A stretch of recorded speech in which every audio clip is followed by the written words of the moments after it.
নমস্কার বন্ধুরা, Bengali moms কিচেনে আপনাদের সবাইকে স্বাগত। আজকে গরমের দিনে আমরা বানাতে চলেছি কাটাপোনা মাছের রসা। তাহলে চলুন কেমন করে বানানো হয় দেখুন। কি লাগছে, আমি কাটাপোনা মাছটাকে ধুয়ে নুন হলুদ মাখিয়ে রেখে দিয়েছি। তারপর লাগছে একটা বড় সাইজের পেঁয়াজ, এটা টমেটো কুচি, আর রয়েছে এটা জিরে আর 3টে শুকনো লঙ্কা বাটা, আর রয়েছে বড় বড় সাইজের আলু। আমি আজকে এত গরমে হাঁসফাঁস করছে, এমন দিনে কাটাপোনা মাছের পাতলা ঝোল খেতে কারি না ভালো লাগে, তাই জন্য আমি আজকে মেনুতে আদা রসুন কিছু ব্যবহার করব না। তাহলে চলুন কেমন করে বানানো হয়। তেলটা আমাদের গরম হয়ে এসছে, এবার দিয়ে দেবো একে একে মাছগুলো।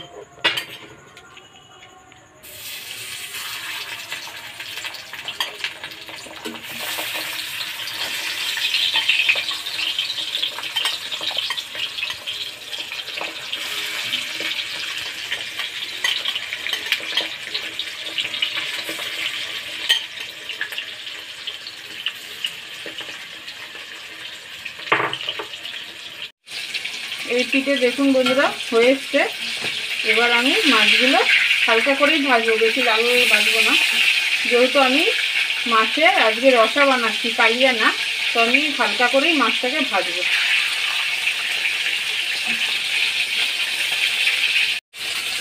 দুদিকেই আমাদের মাছ ভাজাটা এমনি হালকা হালকা করে ভাজা হয়ে গেছে। এবার আমি মাছগুলো তুলে নেব।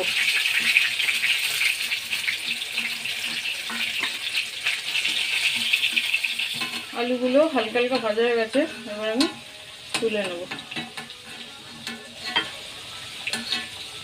এবার ওই তেলেই দিয়ে দেবো একটা কেটে রাখা বড় সাইজের পেঁয়াজ। পেঁয়াজটা আমি ভাজা ভাজা করে নিই। আর দিয়ে দেবো হলুদ গুঁড়ি।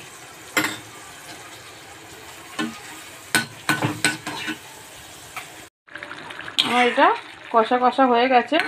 এবার আমি জল দিয়ে আর এটা চাপা দিয়ে দেবো। আলুটা মোটা মোটা কাটা, আলুটা একটু সিদ্ধ হয়ে যাবে, তারপরে মাছটা দেবো।